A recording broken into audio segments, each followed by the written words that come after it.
माझ्या शहरातील एका प्रसिद्ध कंपनीच्या मालकाने त्याच्या मुलीच्या वाढदिवसानिमित्त सर्व कर्मचाऱ्यांना पार्टीसाठी बोलावले होते. मी सुद्धा माझ्या पत्नी सोबत गेलो होतो. बॉस माझ्या पत्नीच्या सौंदर्यावर फिदा झाला आणि त्याने रात्रभर तिचाच विचार केला. मी अस्वस्थ होतो.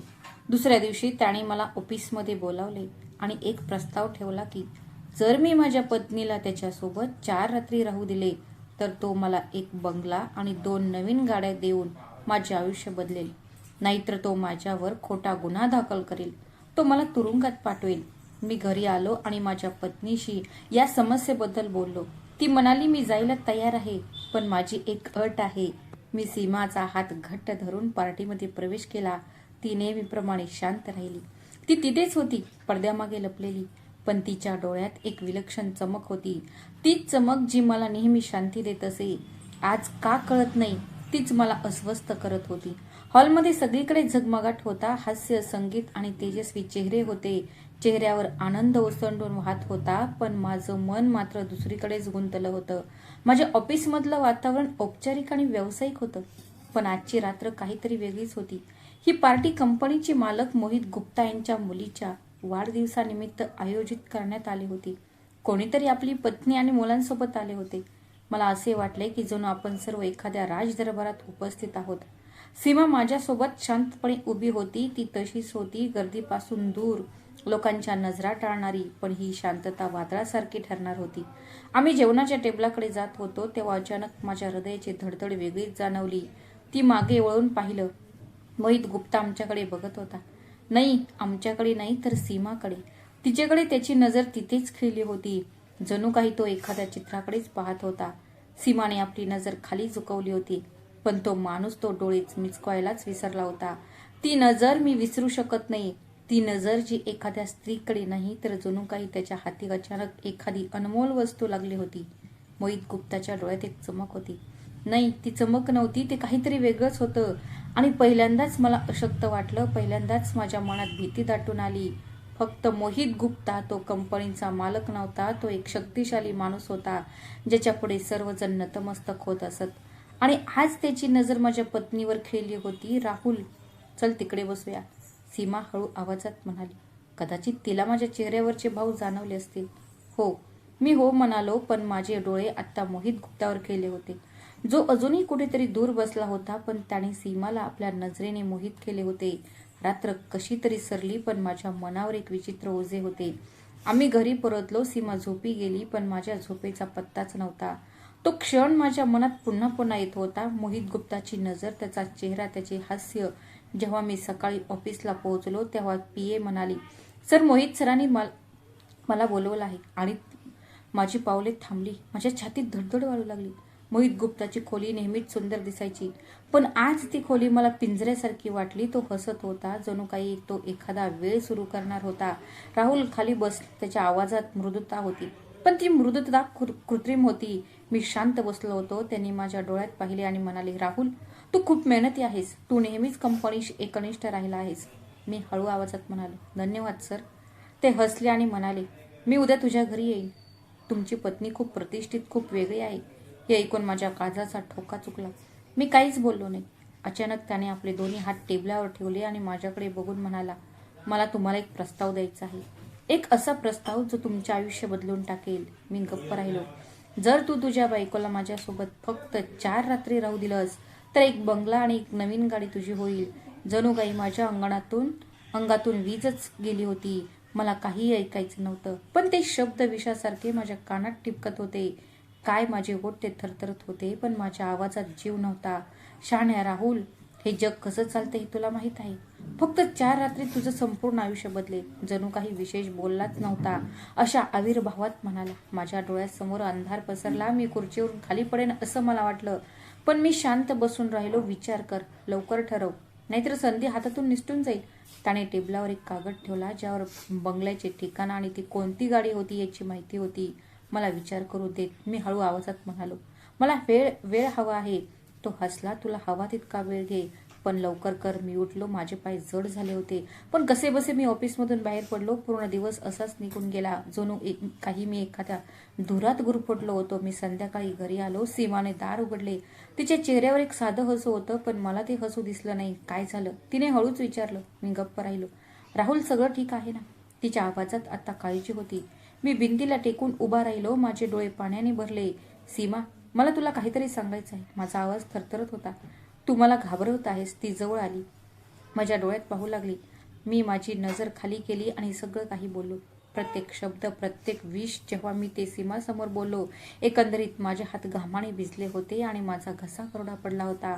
ती माझ्यासमोर शांत बसली होती. तिची नजर खाली झुकलेली होती आणि तिच्या चेहऱ्यावर एक असा गंभीरपणा होता जो मी यापूर्वी कधीही पाहिला नव्हता. मग अचानक तिने वर पाहिले. तिचे डोळे लाल झाले होते. तिच्या डोळ्यात अश्रू होते, पण तिच्या डोळ्यात एक विचित्र कठोरपणाही होता.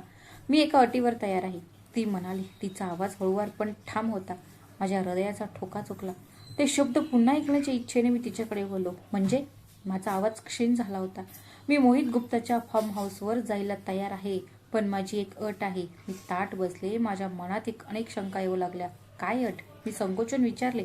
सीमाने एक दीर्घ श्वास घेतला, मग हळू आवाजात म्हणाली, मी त्या नराधमाचा प्रत्येक क्षण, प्रत्येक कृतीचा व्हिडिओ बनवेल, जेणेकरून सत्य जगासमोर येईल. क्षणभर मला वाटले की जणू माझ्या ऐकण्याच्या क्षमतेनेच माझा विश्वासघात केला आहे. तुम्हाला व्हिडिओ बनवायचा आहे? हो, ती म्हणाली. हा माझा सूड आहे. ज्याने कोणी आमचा आदर हिरावून घेण्याचा प्रयत्न केला, मी त्याचा आदर हिरावून घेईन. मी थक्क झालो. मला वाटले की ती कदाचित माझ्याशी बोलणार नाही, मला सोडून जाईल किंवा माझा द्वेष करू लागेल. पण तिने व्यक्त केलेला हेतू माझ्या कल्पनेपलीकडचा होता. त्याच क्षणी माझी नजर तिच्यावर गेली. ती स्त्री जिचे हात नेहमी प्रार्थनेसाठी उंचावलेले असायचे, तिने आज तिच्या हेतूसाठी मुठी आवळल्या होत्या. ती स्त्री जी प्रत्येक भांडण टाळायची, ती आज मैदानात उतरायला तयार होती. मी म्हणालो, पण हे खूप धोकादायक आहे. सीमा, मोहित गुप्ता हा काही साधासुद्धा माणूस नाही. त्याच्याकडे पैसा, सत्ता, वशिलेबाजी सगळं काही आहे. जर त्याने आपल्याला काही इजा पोहोचवली तर आपलं आधीच नुकसान होणार आहे. राहुल, तुला कळत नाही का? त्याने आपल्याला आधीच ब्लॅकमेल केला आहे. जर आपण त्याचे मौन सहन केले तर तो आणखी पुढे जाईल. कोणाला तरी उभे राहावे लागेल आणि ती व्यक्ती मी आहे. त्या रात्री आम्ही मिळून एक योजना आखली. मी माझा जुना कॅमेरा बाहेर काढला, जो आम्ही मुलीच्या वाढदिवसाला फोटो काढण्यासाठी वापरायचो. सीमाने तिचा चुलत भाऊ अभिजितशी संपर्क साधला, जो माध्यमांसाठी शोध अहवाल तयार करत असे, कारण तो विश्वासार्ह होता आणि सीमाचे गुप्त ठेवू शकत होता. अभिजितने आम्हाला सांगितले की व्हिडिओ पुरावा फक्त तेव्हाच स्वीकारला जाईल जेव्हा जर जबरदस्ती, धाक दाखवणे किंवा वाईट हेतूचा स्पष्ट पुरावा असेल तर हे केले जाईल. म्हणून सीमाने मोहित गुप्ता जे काही बोलले ते सर्व कितीही गुप्तपणे काही होईना रेकॉर्ड करायचे ठरवले. आम्ही बाजारातून एक छोटा कॅमेरा घेतला. आम्ही कपड्यांना लावता येईल असा एक कॅमेरा विकत घेतला. सीमाने तो तिच्या दुपट्ट्याच्या काठाला लावला आणि बॅगेत एक मोबाईल फोन व बॅकअप रेकॉर्डिंगसाठी एक पॉवर बँक लपवून ठेवली.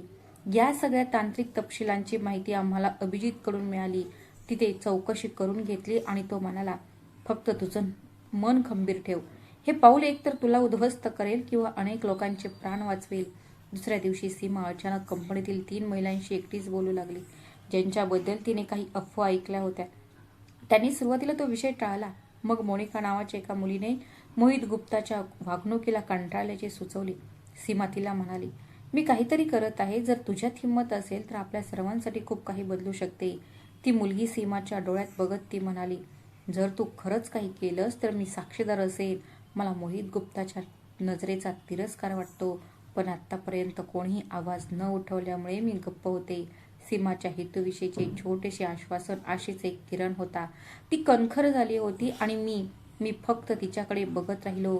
जी स्त्री कालपर्यंत मौनालाच पूजा मानत होती, आज तिने आवाजालाच न्यायाचे साधन मानायला सुरुवात केली होती. मी सकाळी वेळेच्या आधीच ऑफिसला पोहोचलो होतो. मोहित गुप्ताच्या ऑफिसमधील वातावरण आज नेहमीच प्रभावी होते, पण काल रात्री सीमाची तयारी पूर्ण झाली असताना दाराबाहेर उभा राहून माझे पाय जड झाले होते आणि माझ्या अंगावर एक विचित्र काटा चढला होता. मी हे सर्व खरंच करणार आहे का, असा विचार माझ्या मनात येत होता. कॅमेरा तपासला गेला, मोबाईल पॉवर बँकशी जोडला गेला आणि त्याचे शब्द माझ्या मनात घुमत राहिले. जर आपण हे पाऊल उचलले नाही तर उद्या आपल्या मुलीलाही याच नशिबाला सामोरे जावे लागेल. मी दरवाजा ठोठावला. आतून एक आवाज आला, ए मोहित गुप्ता. सोफ्यावर बसला होता आणि त्याच्या चेहऱ्यावर तशीच शांतता होती. जणू एखादा शिकारी आपल्या शिकारीच्या अगदी जवळ आला आहे. मी त्याचे स्वागत केले आणि शांतपणे खुर्चीवर बसले. माझी नजर टेबलावर पडलेल्या फाईल्सवर होती, पण माझे मन सीमामध्ये गुंतले होते. तिच्या डोळ्यात तयारी दडलेली होती. तुम्ही पण? मोहितने विचारले. मी मान झोकून हळूच म्हणालो, आम्ही तयार आहोत. क्षणभर शांतता पसरली. मग तो मोठ्याने हसला. मला माहीत होतं, राहुल, तू खूप हुशार आहेस. तू खूप शहाणपणाचा निर्णय घेतला आहेस. तो म्हणाला. तो उठला. एक ड्रॉवर उघडला. त्यातून एक पाकिट बाहेर काढले आणि माझ्या हातात देत म्हणाला, हे घे. यात फार्म हाऊसचा पत्ता आहे. आज रात्री 10 वाजता सगळं तयार असेल. काळजी करू नकोस. तुझ्या बायकोला काही अडचण येणार नाही. मी ते पाकिट हातात घेतले. काहीही विचार न करता शांतपणे मान डोलावली. त्याचे हृदय तुटत होते, पण त्याने चेहऱ्यावर खोटा भाव ठेवला होता. राहुल, तुझे आयुष्य किती बदलणार आहे याची तुला कल्पना नाही. एक बंगला, एक गाडी आणि तू पाहिलेली सर्व स्वप्ने. तुम्ही याचा विचारही केला नसेल. त्याने आता एका दयाळू गुरुजीप्रमाणे माझ्या खांद्यावर हात ठेवला होता. मी त्याच्या चेहऱ्यावरून नजर हटवून उभा राहिलो. धन्यवाद साहेब. आणि राहुल, तो थांबला. कोणालाही काही सांगू नकोस. ही गोष्ट फक्त आपल्या दोघांमध्येच राहील. सर, मी ऑफिसमधून निघताना सीमाला मेसेज पाठवला की काम झालं आहे. ती आज रात्री तयार आहे. सीमाने लगेच उत्तर दिलं की रेकॉर्डिंगसाठी सगळं तयार आहे. बॅटरी सुद्धा चार्ज केली आहे. ती थेट माझा मित्र विशालकडे गेली, ज्याचं इलेक्ट्रॉनिक्सचं दुकान आहे. मी त्याच्याकडून गुपचूप 2 वायरलेस ऑडिओ रेकॉर्डर घेतले. एक सीमाच्या दुपट्ट्याला लावायचा होता आणि दुसरा तिच्या बॅगेत. मी वापराच्या सूचना पुन्हा काळजीपूर्वक वाचल्या, कारण यावेळी चुकीला अजिबात वाव नव्हता. विशालने मला विचारले की सर्व काही ठीक आहे का? मी छोटे आणि सोपे उत्तर दिले. मला फक्त एक गोष्ट सिद्ध करायची आहे. संध्याकाळी आम्ही पुन्हा योजना निश्चित केली. सीमाने हलक्या निळ्या रंगाचा दुपट्टा घातला होता, जो कॅमेऱ्यात काळजीपूर्वक लपवला होता, ज्यामध्ये एक कॅमेरा चतुराईने ठेवला होता. मोहित गुप्ताला संशय येऊ नये म्हणून तिने फक्त हलका मेकअप केला होता. बॅगमध्ये पॉवर बँक सोबत एक मोबाईल फोनही होता, ज्यावर एक विशेष ॲप चालू होते, जे व्हिडिओ सोबत ऑडिओ रेकॉर्ड करू शकत होते. ती सुद्धा रेकॉर्डिंग करत होती. मी तिच्याकडे पाहून म्हणालो, तू खरंच तयार आहेस का? यात धोका असू शकतो. तिने माझ्या डोळ्यात निरखून पाहिले आणि म्हणाली, जर आपण आज लढलो नाही तर उद्या दुसरं कोणीतरी लढेल. कदाचित आपली मुलगी. मला हे ओझं तिच्यावर टाकायचं नाही. रात्री 10 वाजता पूर्ण अंधार पडला होता. मी सीमाला फार्म हाऊस जवळ सोडून घरी परत आलो होतो, पण माझं मन मात्र तिथेच कुठेतरी अडकलं होतं. घरातल्या खोलीच्या भिंती अधिक घट्ट होत चालल्या होत्या असं वाटत होतं. घड्याळाचे काटे हळू फिरत होते आणि प्रत्येक आवाज जणू धोक्याची घंटा वाजत होती. मी दिवे बंद केले. फक्त माझ्या मोबाईल फोनच्या लुकलुकणाऱ्या स्क्रीनवर अभिजितचा थेट व्हिडिओ फीड दिसत होता. आवाज बंद होता, पण दृश्याने सर्व काही स्पष्ट केले. फार्म हाऊसच्या आत सीमा गेली होती. तिचा चेहरा कॅमेऱ्यात स्पष्ट दिसत होता. दुपट्ट्याच्या काटाला लावलेल्या कॅमेऱ्याने प्रत्येक कोपरा टिपला होता. मोहितच्या चेहऱ्यावर तीच गर्विष्ठ शांतता होती. एका लाडावलेल्या उमरावचा तोच आत्मविश्वास होता आणि त्याच्या पायांमागे सीमा होती. तो त्या दिशेने येत होता. हे सगळं पाहून मी घामाने चिंब भिजलो होतो. मी मनातल्या मनात सीमासाठी प्रार्थना केली, डोळे मिटले आणि देवाला तिला सुरक्षित ठेवण्यास सांगितले. तेवढ्यात अभिजितकडून एक मेसेज आला, रेकॉर्डिंग व्यवस्थित चालू आहे, काळजी करू नका. मी उत्तर दिले, देव न करो त्याने तिला काही इजा करावी. सुमारे 30 मिनिटे सर्वत्र शांतता पसरली. मग अचानक अभिजितचा फोन आला. ती बाहेर गेली आहे. तुझी गाडी कुठे आहे? मी घरातून बाहेर पडलो, गाडी सुरू केली आणि फार्म हाऊसच्या दिशेने निघालो. 10 मिनिटांनी मला सीमा एका निर्जन रस्त्यावर दिसली. तिच्या चेहऱ्यावर किंचित थकवा होता, पण तिच्या डोळ्यात एका विजेत्याची चमक होती. मी गाडी थांबवली. ती येऊन शांतपणे बसली. काही क्षण त्या दोघांनी एकमेकांकडे पाहिले नाही. मग ती हळू आवाजात म्हणाली, सगळं काही रेकॉर्ड झालं आहे. ती चापट, ती किंकाळी, तो अपमान, सगळं काही.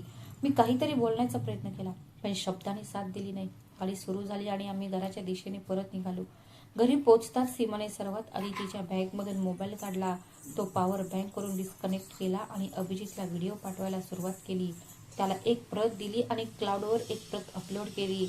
ते मला दे आणि USB स्टिकवर टाक.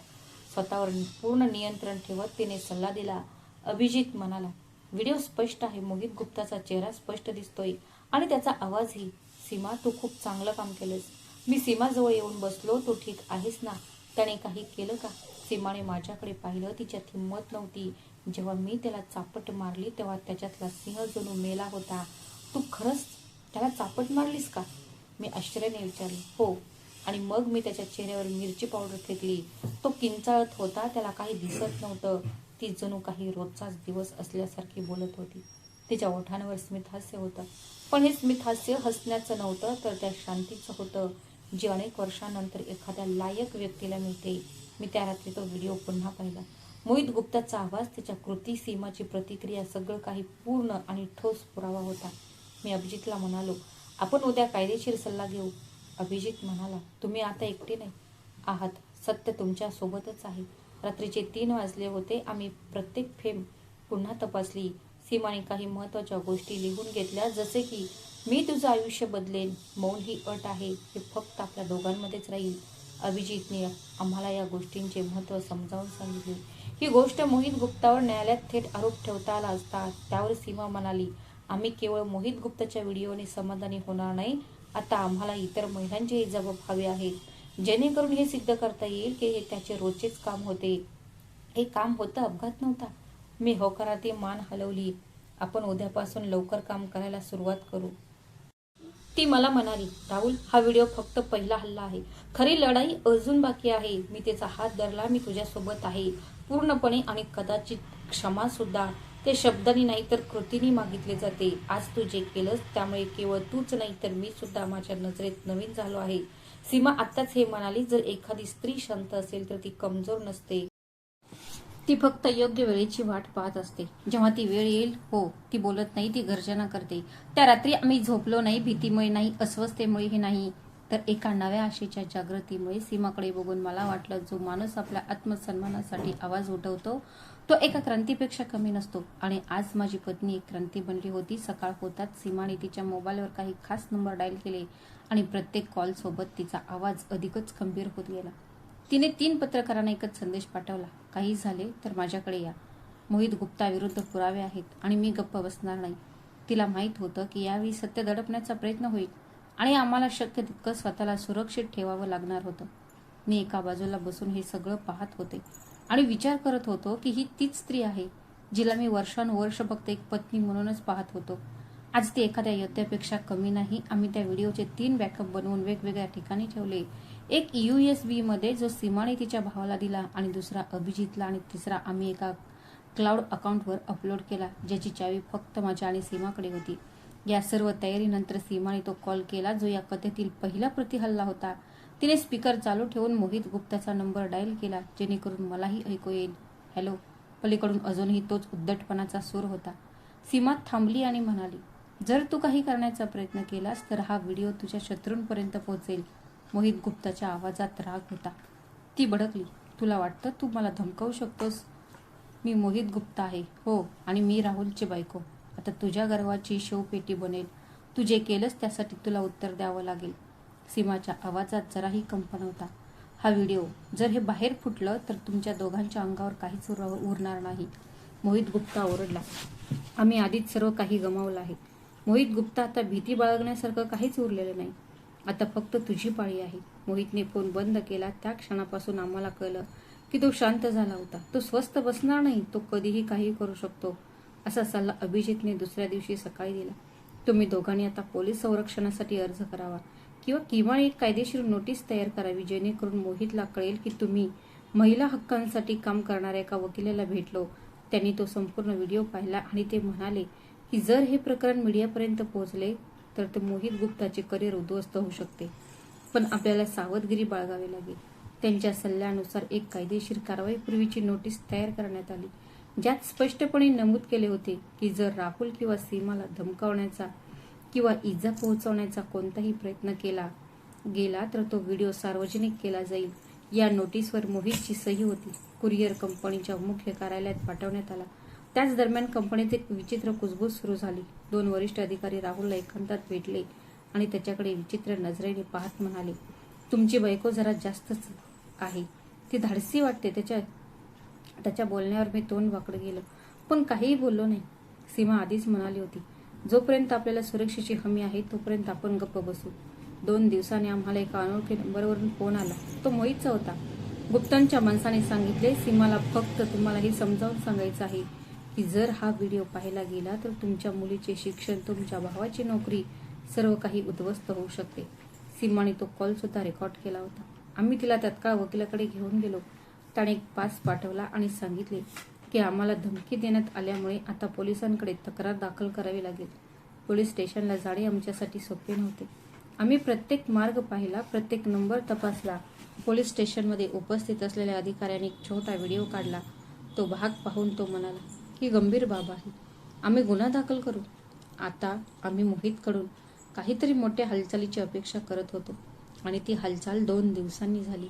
अचानक माझ्या फोनवरून कंपनीतून फोन आला. राहुल, तुझ्या कामावर प्रश्नचिन्ह उपस्थित करण्यात आले आहे. व्यवस्थापनाला तुम्ही 2 आठवड्यांच्या रजेवर जावे असे वाटते. मला समजले की हा पहिलाच सरकारी हल्ला होता. मी म्हटले, ठीक आहे, पण याचेही प्रत्युत्तर मिळेल. सीमा म्हणाली, ही त्याची अस्वस्थता आहे. तो काहीही करू शकतो. आम्ही ज्या ज्या दारावर ठोठावले, आता तो संपूर्ण भिंत हादरवून टाकेल. त्या रात्री अभिजितची सलामसलत केल्यानंतर आम्ही आणखी 2 गोष्टी केल्या. आम्ही संपूर्ण व्हिडिओ पत्रकारांना दिला, जेणेकरून वेळ आल्यावर वार्तांकन पूर्ण होईल. आम्ही एक व्हिडिओ स्टेटमेंट रेकॉर्ड केले, ज्यामध्ये सीमाने संपूर्ण कहाणी सांगितली. आम्ही जे सांगितले ते स्पष्टपणे आणि सत्यतेने सांगितले, जे आम्ही 5 वेगवेगळ्या लोकांना पाठवले. जर आम्हाला काही झाले तर हे निवेदन आपोआप प्रसिद्ध होईल. सीमा शेवटी म्हणाली, आता हा लढा फक्त आमच्यासाठी नाही, तर त्या सर्व लोकांसाठी आहे जे मला गप्प राहण्यास भाग पाडले गेले. मी सीमाकडे पाहिले. तिच्या डोळ्यातला तो साधा प्रकाश आता राहिला नव्हता. त्याचे एका ज्वालेत रूपांतर झाले होते आणि ती ज्वाला आता केवळ आमच्यासाठीच नव्हे तर संपूर्ण व्यवस्थेसाठी धोका बनली होती. मोहित, ज्याला वाटत होते की तो सर्व काही विकत घेऊ शकतो, त्याला कदाचित पहिल्यांदाच आपल्या साम्राज्याचे डळमळणारे स्तंभ जाणवत होते. दुपारची वेळ होती. मोहित आम्हाला पहिल्यांदाच एका औपचारिक बैठकीसाठी बोलावत होता. नोटीस आली, मोहित गुप्ता, त्याला तुम्हाला तुमच्या पत्नींना भेटायचं आहे.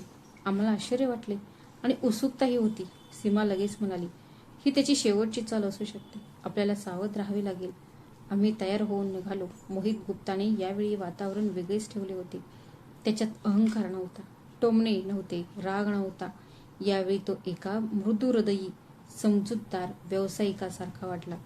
त्याने आम्हाला कॉन्फरन्स रूममध्ये बसवले, जिथे टेबलावर आधीच 2 फाईल्स ठेवल्या होत्या. पाणी, चहा. त्याने किंचित हसून विचारले. सीमा म्हणाली, आपण इथे चहा प्यायला नाही, तर सत्याचा निकाल द्यायला आलो आहोत. मी सीमाकडे आणि मग पुन्हा टेबलावरच्या कागदपत्रांकडे पाहिले. मोहित गुप्ताने हात पुढे केला. बघा राहुल, सीमा, जे काही घडलं ते चुकीचं होतं. मी ते मान्य करतो, पण आता आपल्याला एकत्र यावं लागेल. आपल्याला एक तोडगा काढावा लागेल. एक तोडगा. मी पहिल्यांदाच बोललो. हो, एक तडजोड. तुम्ही हा व्हिडिओ पूर्ण करा आणि मी तुम्हाला बढती देईन. राहुल, तू या कंपनीचा उपसंचालक होशील. एक फ्लॅट, एक कार, वार्षिक बोनस. सीमा, तुम्ही एक फाउंडेशन सुरू करू शकता, ज्याला मी निधी देईन. सीमा शांतपणे ऐकत राहिली. मग हळू आवाजात म्हणाली, म्हणजे तुम्हाला असं हवंय की आपण न्यायाची देवाणघेवाण करावी आणि तुमच्यावरील अन्याय फायलींमध्ये गाडला जावा. नाही नाही, ही एक नवी सुरुवात असू शकते. हो, तुम्ही लोक जिंकलात हे मला मान्य आहे, पण सगळ्यांना उद्ध्वस्त करून तुम्हाला काय मिळणार? मी क्षणभर थांबलो. अनेक गोष्टी माझ्या मनात आल्या. महागाई, मुलीच्या शाळेची फी, छोटे घर, आईच्या औषधांसाठी पैसे नव्हते, ते दिवस. मी विचारांच्या गर्तेत सापडू लागलो. मोहित गुप्ताचे शब्द माझ्या हृदयाला वेदना देत होते, पण त्याच वेळी ते एका वेगळ्याच जगाचे, एका वेगळ्याच दिलासाचे आश्वासनही देत होते. मी हळूच म्हणाले, कदाचित आपल्याला एक संधी मिळत आहे. सीमाने माझा हात घट्ट धरला. तिच्या बोटांची पकड माझ्या अंगी असलेल्या शक्तीने माझ्या मनातील वेदना शांत केल्या. राहुल, आपल्याला न्याय हवा आहे, तडजोड नाही. आम्ही हा प्रवास स्वतःला विकण्यासाठी नाही, तर आमची विवेकबुद्धी जिवंत ठेवण्यासाठी सुरू केला आहे. मी त्याच्या डोळ्यात पाहिले आणि पहिल्यांदाच मी कोणताही संकोच न करता बाळगता ठरवले, मी त्या स्त्रीसोबत आहे जिचा विचार काळाच्या पुढे आहे. मी मोहित गुप्ताकडे पाहिले. आम्ही तुमचा प्रस्ताव स्वीकारत नाही. आम्ही सत्याचा मार्ग सोडणार नाही. मोहितचे स्मित हास्य हळूहळू त्याच्या चेहऱ्यावरून ते पुसट होऊ लागले. त्याने एक दीर्घ श्वास घेतला, फाईल बंद केली आणि हळू आवाजात म्हणाला, विचार कर, जग तुझ्या पाठीशी उभे राहणार नाही. जेव्हा तू हा व्हिडिओ प्रसिद्ध करशील तेव्हा लोक 2 दिवस आरडाओरडा करतील, मग सगळे विसरून जातील, पण तुमचं आयुष्य कायमचं बदलून जाईल आणि कदाचित उद्ध्वस्तही होईल. सीमा थंडपणे म्हणाली, आम्ही आमचा निर्णय खूप पूर्वीच घेतला आहे. आता फक्त त्याची अंमलबजावणी बाकी आहे. तू जसं इतरांना भित्रे ठरवतेस तसं आम्ही आहोत, असं तुला वाटतं का? मोहित गुप्ताने टेबलावर हात आपटला. तुम्ही दोघेही तुमच्या नशिबासाठी जबाबदार असाल. आम्ही गप्पपणे उठून बाहेर गेलो. कंपनीच्या वाटेवर अनेक डोळे आमचा पाठलाग करत होते. पण यावेळी आम्हाला त्याची पर्वा नव्हती. बाहेर आल्यावर आम्ही ते एकमेकांना भेटले. सीमानाही म्हणाली त्याने स्वतः आपला पराभव मान्य केला. आता फक्त कायद्याचे दरवाजे ठोठावणे बाकी होते. दुसऱ्या दिवशी आम्ही कायदेशीर खटला दाखल करण्यासाठी सर्व आवश्यक पावले उचलली. वकिलाने पुरावा म्हणून व्हिडिओ, सर्व फोन कॉल्स, मेसेजेस आणि आम्ही मोहित गुप्ता यांच्या कार्यालयातील सर्व फोन कॉल्स, मेसेजेस आणि भेटींच्या नोंदी समाविष्ट केल्या. FIR दाखल केला. प्रेसला एक छोटे निवेदन पाठवले आणि मोहित गुप्ता यांच्या विरोधात गुन्हा दाखल केला. होय, आमच्याकडे असे पुरावे आहेत जे कोणीही खोटे ठरवू शकत नाही, असे पत्रकार अभिजित म्हणाले. त्यांनी पुढे सांगितले की एक वृत्तवाहिनी व्हिडिओ प्रसारित करण्यास तयार आहे, परंतु त्यांची अट आहे की कायदेशीर कारवाई सुरू केली जावी जेणेकरून त्यांना एक आधार मिळेल. सीमा म्हणाली, थांबा. आपला IR नोंदणीकृत होताच तो दिवस न्यूज चॅनेल्सवर आपला असेल. 5 दिवसांच्या आत कंपनीत खळबळ उडाली. या चारने आम्हाला 2 नोटिसा पाठवल्या. त्यापैकी एकात म्हटले होते की आमचे उपक्रम कंपनीच्या कार्यपद्धतीच्या विरोधात आहे, ती माझी प्रतिष्ठा खराब करत आहेत. दुसऱ्यांदा असे म्हटले गेले की चौकशी सुरू झाली आहे. आम्ही आमच्या वकिलालाही या नोटिसा पाठवल्या आहेत.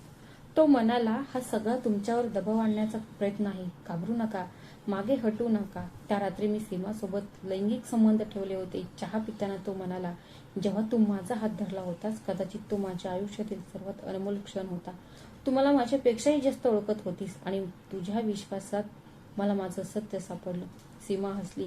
जेव्हा हृदयात सत्य असतं तेव्हा हे संपूर्ण जग खोटं वाटतं. राहुल, जे सत्य आम्ही पूर्वी फक्त ऐकत होतो ते आता तूच सांगणारा झाला आहेस. आता आम्हाला माहित होतं की लढाई सुरू झाली होती. करार मोडला गेला होता. आता फक्त कायदा उरला होता आणि ते सत्य जे सर्वांसमोर उघड व्हायलाच होतं, असे मोहित गुप्ता यांनी आपल्या शेवटच्या जबाबात म्हटले. प्रयत्न केला पण तो अयशस्वी ठरला, म्हणून आम्ही तडजोड न करता शरणागती पत्करण्याचा निर्णय घेतला. न्यायालयात खटल्याच्या प्राथमिक सुनावणीच्या काही दिवस आधी सीमाने एक नवीन मोहीम सुरू केली. ती म्हणाली, हा लढा फक्त आमचा नाही तर तो सर्वांचा आहे. ज्या गप्प होत्या आणि मग तिने कंपनीतील इतर महिला कर्मचाऱ्यांशी बोलायला सुरुवात केली. तिचा दृष्टिकोन आक्रमक किंवा भावनिक नव्हता. ती एका मूक शक्तीप्रमाणे प्रत्येक स्त्रीसमोर सत्य घेऊन गेली आणि म्हणाली, जर तुम्ही काही केले असेल तर तुम्हाला हे भोगावे लागेल. तर तुम्ही एकटे नाही आहात. तो ज्या महिला व्यक्तीला भेटला ती मोनिका होती, जी कंपनीच्या फ्रंट डेस्कवर काम करत होती. कॅन्टीनमध्ये बसून सीमाने हळू आवाजात विचारले, मोनिका, मोहित गुप्ताने तुला कधी काहीतरी वेगळे जाणवून दिले आहे का? बाजूला पहा. मोनिका काही वेळ शांत राहिली. मग डोळ्यात अश्रू आणून ती म्हणाली, मॅडम, तो अनेकदा खुणावून चहाच्या बहाण्याने मला बोलवायचा आणि मी नकार दिल्यावरही तो माझी रात्रीच्या पाळीत बदली करून द्यायचा. सीमाने तिची शब्द काळजीपूर्वक ऐकले. त्याने ऐकून घेतले आणि म्हणाला, तुमची इच्छा असल्यास तुमचा जबाब गोपनीय ठेवला जाईल, पण जर तुमचा आवाज त्यात समाविष्ट केला गेला तर हे केवळ एक प्रकरण राहणार नाही तर एक उदाहरण बनेल. मोनिकाने संकोचात होकार दिला आणि दुसऱ्या दिवशी अभिजित समोर तिने तिचा जबाब नोंदवून घेतला. यानंतर सीमाने ईशानी नावाच्या दुसऱ्या महिलेशी संवाद साधला, जी हिशोब विभागात होती. ईशानी एक हुशार आणि जुनी कर्मचारी होती. सुरुवातीला तिला काही आठवत नसल्याचे तिने स्पष्टपणे नाकारले, पण जेव्हा सीमाने तिला अभिजितने तयार केलेल्या बाकीच्या साक्षींचा संपूर्ण तपशील थोडक्यात सांगितला तेव्हा ईशानीचा चेहरा बदलू लागला. मला वाटलं की कदाचित हे सगळं माझ्यासोबतच घडलं असावं आणि मी त्याबद्दल कधीच बोलले नाही. ज्या दिवशी जेव्हा मी प्रमोशनसाठी जात होते ती यासाठीच गेली होती. ती म्हणाली होती की कामापेक्षा चेहऱ्यावरचं हसू जास्त महत्वाचं आहे. ती काही बोलताच अनेक वर्षांपासून दाबून ठेवलेली वेदना तिच्या डोळ्यातून बाहेर पडायची. आम्ही ईशानीचा जबाबही नोंदवला. यानंतर जणू काही दरवाजेच उघडले. असं वाटत होतं की आधी 3, मग 5, मग 7 आणि नंतर 10 महिलांनी त्यांचे जबाब दिले. प्रत्येकीची कहाणी वेगळी होती, पण पात्र एकच होतं, मोहित गुप्ता.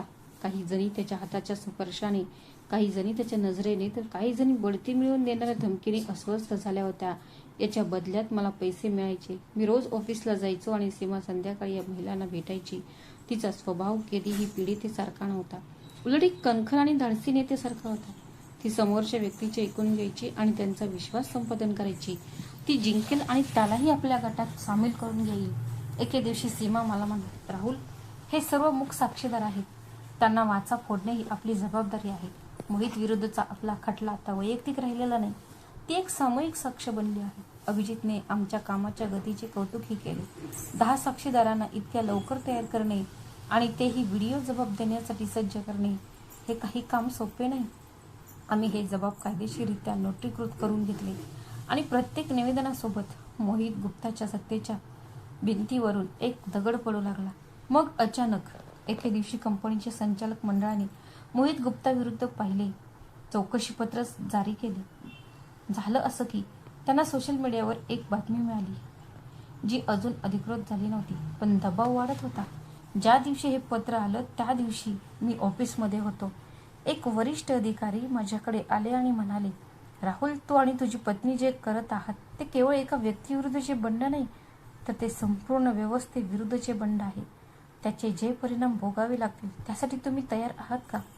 मी शांतपणे म्हणालो, जर आम्हाला परिणामांची चिंता असती तर आम्ही हे सुरूच केले नसते.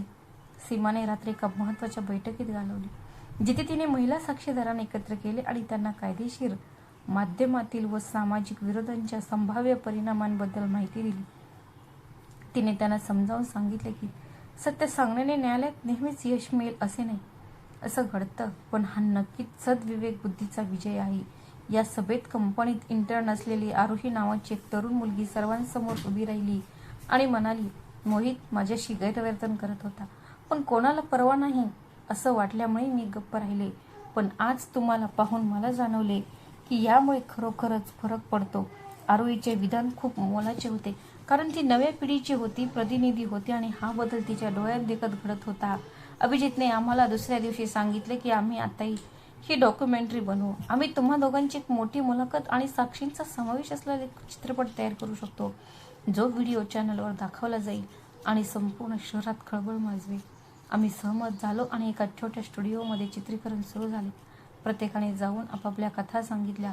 चेहऱ्यावर अस्पष्ट मुखवटे घालून किंवा त्यांची ओळख उघड होऊ नये म्हणून ऑडिओमध्ये बदल करून तो त्यांचा निर्णय होता आणि आम्ही त्यांचा पूर्ण आदर केला. माझ्या पत्नीला रोज पाहून मला आश्चर्य वाटायचे. ती जी स्त्री नेहमी पडद्याआड राहून जगाकडे शांतपणे पाहत होती, ती आता लोकांना वाचा फोडत होती. मी तिच्या पाठीशी उभा होतो, केवळ तिचा पती म्हणून नव्हे, तर एक असा सैनिक म्हणून ज्याचे शस्त्र सत्य आहे आणि ज्याचे लक्ष एक अशी व्यवस्था आहे जी तो वेगवेगळ्या प्रकारे अत्याचार करतो. सत्याची पावले पुढे पडू लागली आणि मोहित गुप्ताच्या पायाखालची जमीन सरकू लागली.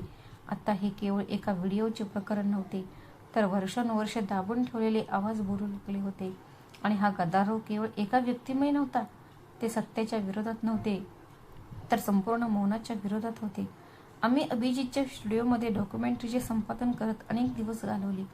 प्रत्येक साक्षीदाराचे विधान, प्रत्येक क्लिप, प्रत्येक क्षण हा एक पुरावा होता.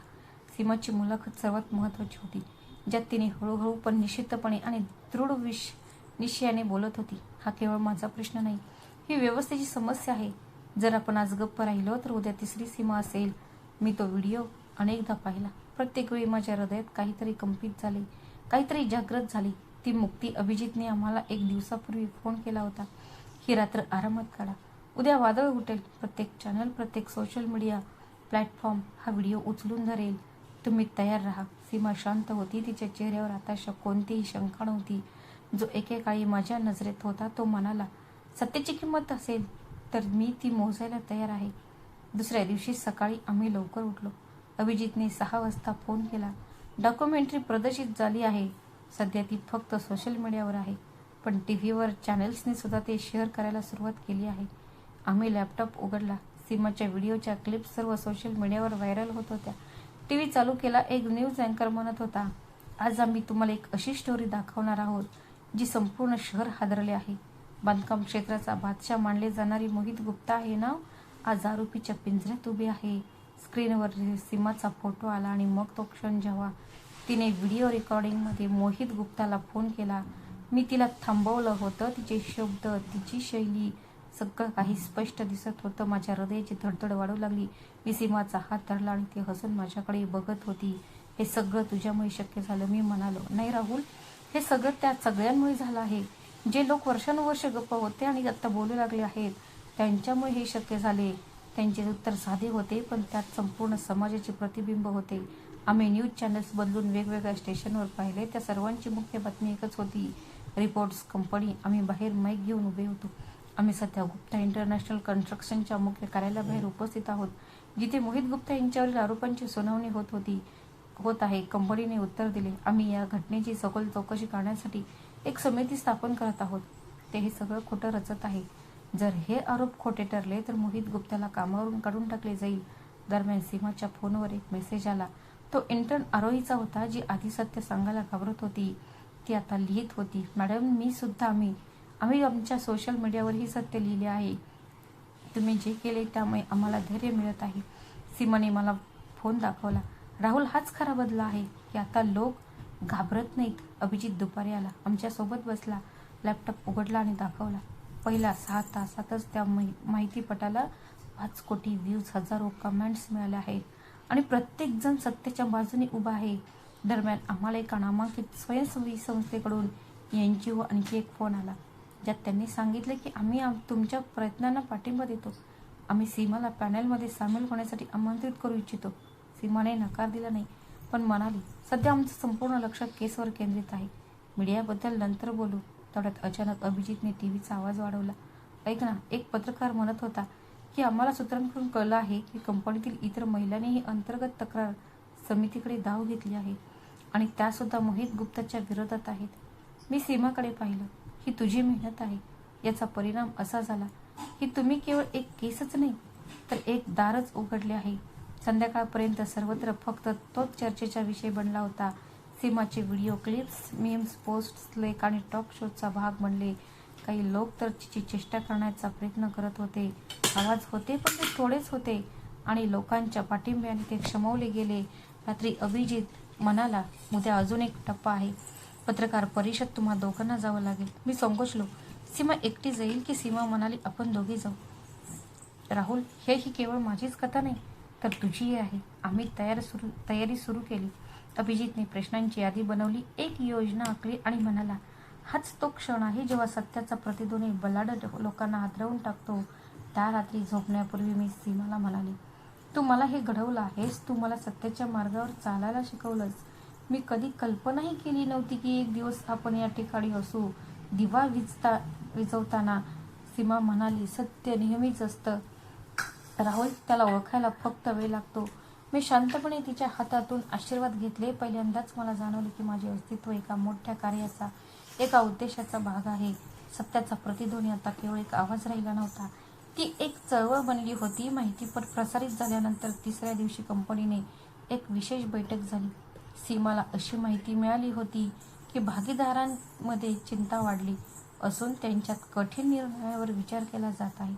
संध्याकाळी अभिजितने एका गुंतवणूकदारांमार्फत कळवले की आज संचालक मंडळाच्या बैठकीत निर्णय घेतला जाणार आहे आणि मोहित गुप्ताला निलंबित केले जाण्याची दाट शक्यता आहे.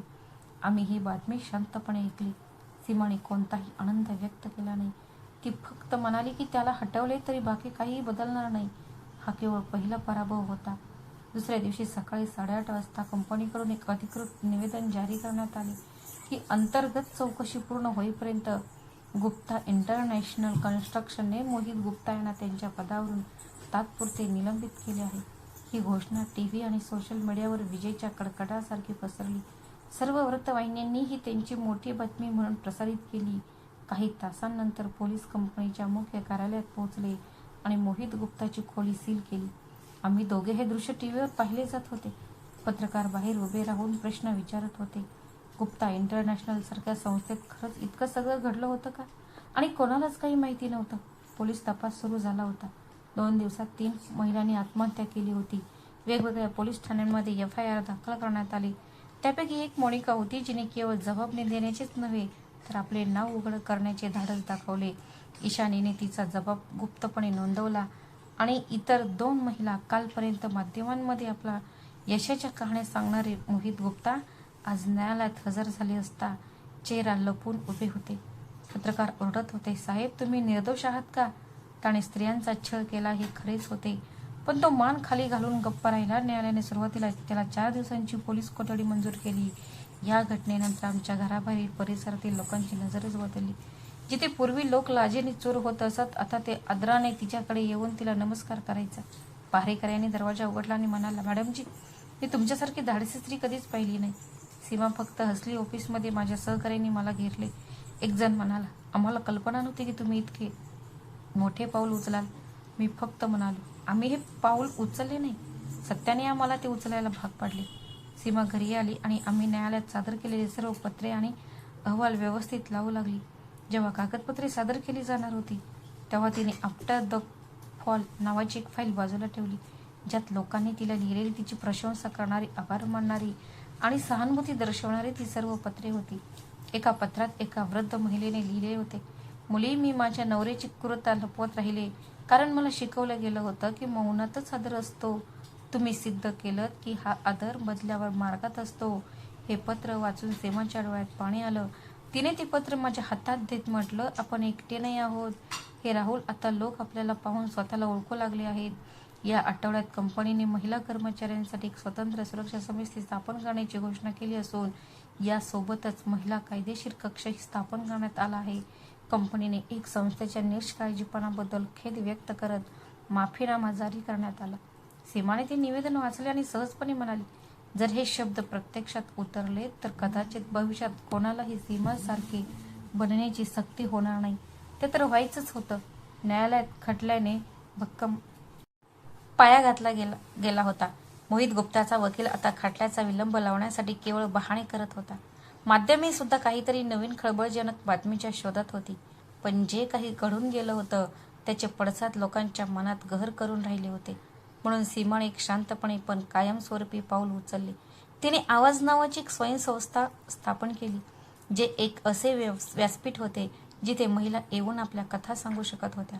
त्यामुळे कोणत्याही भीतीशिवाय, संकोचाशिवाय आम्ही दोघांनी रीतसर नोंदणी करून एका छोट्या फ्लॅटमध्ये आमचे पहिले कार्यालय सुरू केले. मी कंपनीतील नोकरी सोडली आणि आता सीमासोबत पूर्ण वेळ घालवू लागलो, जी रोज वेगवेगळ्या संस्थांना भेट देत असे. मी वकील, समाजसेवक आणि संघर्षाने प्रभावित झालेल्या काही माझ्या विद्यार्थ्यांशी संपर्क साधला, तेव्हा ते सर्व सामील झाले. आम्ही एक मोफत हेल्पलाईन सुरू केली, ज्यावर पहिल्या आठवड्यात 30हून अधिक कॉल आले. त्यापैकी काही जण सल्ला घेण्यासाठी, काही जण साक्ष देण्यासाठी, तर काही जण फक्त ऐकण्यासाठी आले होते. एके दिवशी आम्ही ऑफिसच्या छोट्या कॉन्फरन्स रूममध्ये बसलो असताना एक तरुण मुलगी आत आली. तिचा दुपट्टा घट्ट बांधलेला होता आणि चेहरा सुजलेला होता. सीमा, ती हळू आवाजात म्हणाली. बस खाली मुली, ती मुलगी हळू आवाजात म्हणाली. माझं नाव अविका, मी ऑफिस मॅनेजर आहे. ती थांबली. तिला धाप लागू लागली. तिचा आवाज बंद झाला. सीमाने तिचा हात धरला. काळजी करू नकोस, आम्ही तुझ्यासोबत आहोत. काही होणार नाही. तुला जे काही सांगायचं आहे तेवढंच सांग ना. अविकाने तिची कहाणी सांगण्याचं सगळं धाडस एकवटलं. तिने सांगितलं की ती फक्त 8 महिन्यांपूर्वीच नोकरीला लागली होती आणि सुरुवातीला सगळं काही ठीक वाटत होतं. पण मग हळूहळू टोचून बोलणं, टीका करणं, तिला एकटीला फोन करण्याचे प्रयत्न सुरू झाले. जेव्हा तिने तक्रार केली तेव्हा तिचा आवाज दाबण्यात आला. त्यानंतर तिच्याविरुद्ध एक वाईट रिव्ह्यू दाखल करण्यात आला. सीमाने संपूर्ण संभाषण रेकॉर्ड केले, तिच्यासाठी वकील मिळवून दिला आणि म्हणाली, आम्ही तुझी ओळख गुप्त ठेवू. अविका, आता तू एकटी नाहीस. तिच्या डोळ्यात अश्रू होते. ती म्हणाली, मी तुझी गोष्ट टीव्हीवर ऐकली. आई म्हणाली की ही तिची स्त्री आहे जिने सर्वांसाठी आवाज उठवला. तू खरंच एक नायिका आहेस. मी दारात उभा राहून हे सगळं पाहत होतो. माझ्या डोळ्यातही पाणी आलं. ती निघून गेली पण मी हळूच दार बंद केले. यानंतर आम्ही एक छोटा परिसंवाद आयोजित केला, ज्यात वेगवेगळ्या महाविद्यालयातील विद्यार्थी, पत्रकार आणि समाजसेवक सहभागी झाले होते. सीमा मंचावर गेली आणि म्हणाली, ही संघटना फक्त एक मोहीम नाही, ही एका बदलाची सुरुवात आहे. जर कोणाला इच्छा असेल तर आम्ही त्याला केवळ कायदेशीर मदतच नाही तर भावनिक बळही देऊ शकतो. कारण सर्वात मोठी जखम ती असते जी आतून गुपचूपपणे दिली जाते आणि सर्वात मोठे औषध तेव्हा मिळते जेव्हा कोणीतरी म्हणाले, आम्ही तुमच्यासोबत आहोत.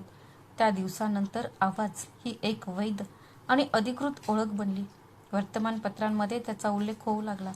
लोकांनी देणग्या देण्यास सुरुवात केली आणि विविध संस्थांनी पाठिंबा देण्यास सुरुवात केली. सीमा रात्रंदिवस काम करत होती, प्रकरणाचा अभ्यास करत होती, पाठपुरावा करत होती आणि साक्षीची तयारी करत होती.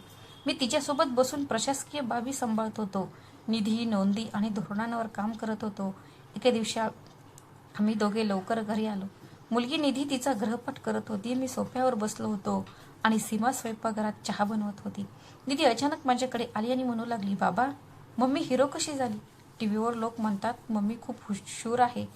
हो, मी हसून म्हणाले, खरा हिरो तो असतो जो इतरांना मदत करतो, सत्य बोलतो आणि कोणालाही घाबरत नाही. तुझी आई तशीच आहे.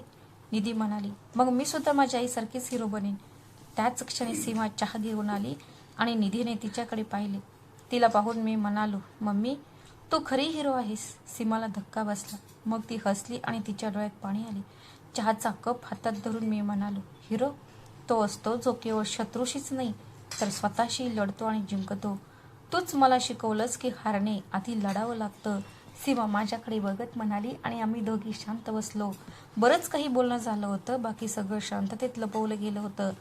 त्या रात्री जेव्हा आम्ही गच्चीवर बसलो होतो, मी आकाशाकडे बघून म्हणाले, कदाचित सत्यासाठीचा लढा कधीच संपत नाही, पण जे त्या मार्गावर चालतात त्यांना स्वतःमधली व्यक्ती सापडते. सीमा म्हणाली, जर सत्य वेदनेशी जोडलेले असेल तर तो केवळ एक वाद राहत नाही तर एक क्रांती बनते. आता मी फक्त एक कुटुंब नव्हतो, आम्ही एका मोहिमेचा भाग बनलो होतो. सीमाने असा मार्ग निवडला ज्यावर फार काही कमी पाऊल खुणा होत्या आणि मी अभिमानाने सांगतो की यावेळी मी तिच्या मागे नाही तर तिच्या सोबत चालत होतो. आणि कदाचित हीच ती वेळ होती जेव्हा मला प्रेमाचा खरा अर्थ कळला, जो केवळ पाठिंबा देण्यापुरता नाही तर एका ध्येयात सामील होण्याबद्दल आहे. मित्रांनो, तुम्हाला ही कथा कशी वाटली कमेंट करून नक्की सांगा. आणि जर कथा आवडली असेल तर लाईक करा, शेअर करा आणि आमच्या चॅनलला सबस्क्राईब करायला विसरू नका. भेटूया अशाच आणखी एका नवीन कथेत. तोपर्यंत स्वतःची आणि तुमच्या प्रियजनांची काळजी घ्या. श्री स्वामी समर्थ. धन्यवाद.